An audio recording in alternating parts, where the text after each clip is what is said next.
going to take a few minutes just to talk about the content I'll be putting together so you can just fast forward right to what you want to see.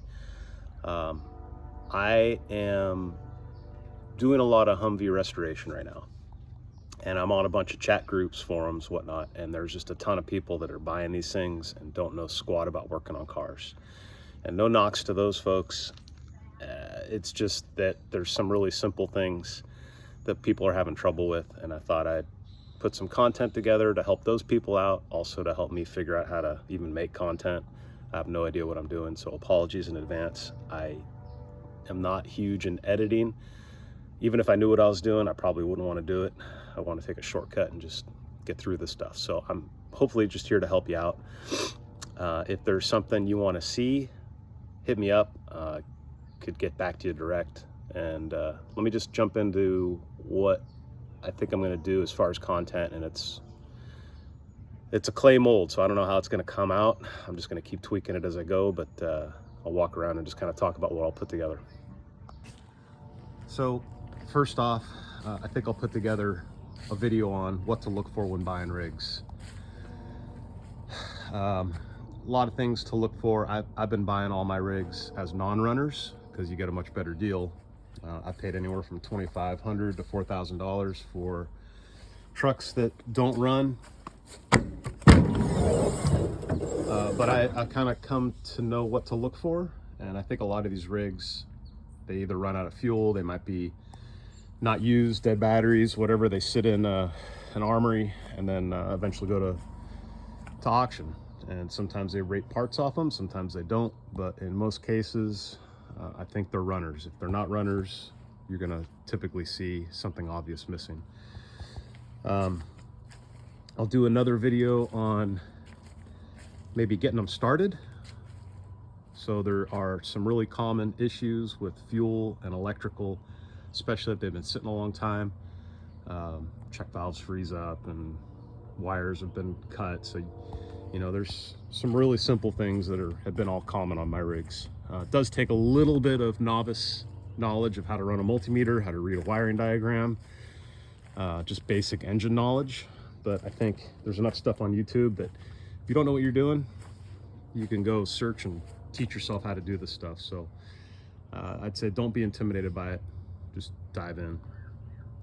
Then I think I'll do another video on maybe servicing. There's some basic things you need to service before you even take this thing down the road, you know, checking fluids, maybe doing some fluid changes. There are a whole bunch of safety things you got to go through. So most of these rigs, almost every one I've got, I've found a number of loose bolts on critical components like half shafts, suspension components, idler arms. So you got to spend a day, like a solid day, going through the rigs.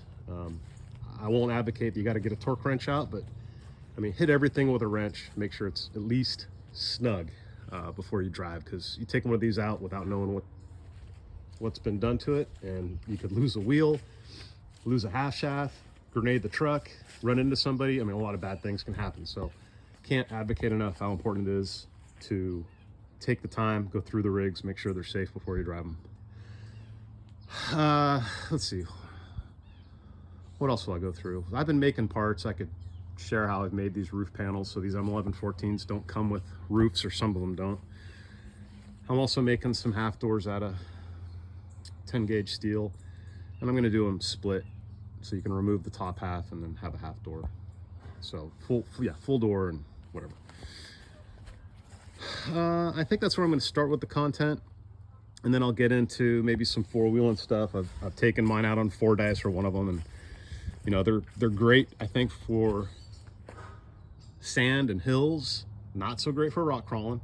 Of course, IFS never is.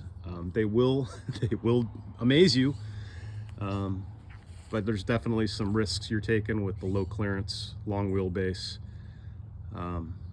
But yeah, I was blown away at how well it did. I just, compared to my Jeep, I don't really want to take these off-road again, because you break something, severely strand them out in the middle of nowhere, you are, I don't know, calling a Sikorsky.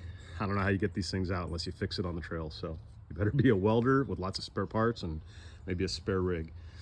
That is the other thing. I'm in the process of building a wrecker out of a M1125. I don't know, one of the pickup trucks. It's an ECV, 15,500 GVW. I picked up a wrecker boom. Putting that together. I should have it operational hopefully by Christmas. And maybe if I'm lucky, I can advocate to get into Matt's off-road games, or the off-road games. I don't have any affiliation with any of that stuff. I'm not one of those guys, but maybe that's part of why I'm doing this too, is to develop some content. And if somebody sees this and knows Matt or has an in and can say, hey, this dude might be he might be okay, and you know, I don't know, maybe Kona can go. Would you like to go? Want to go chase squirrels at the off-road games? Where's the squirrels? Yeah. Okay, I'll work on it.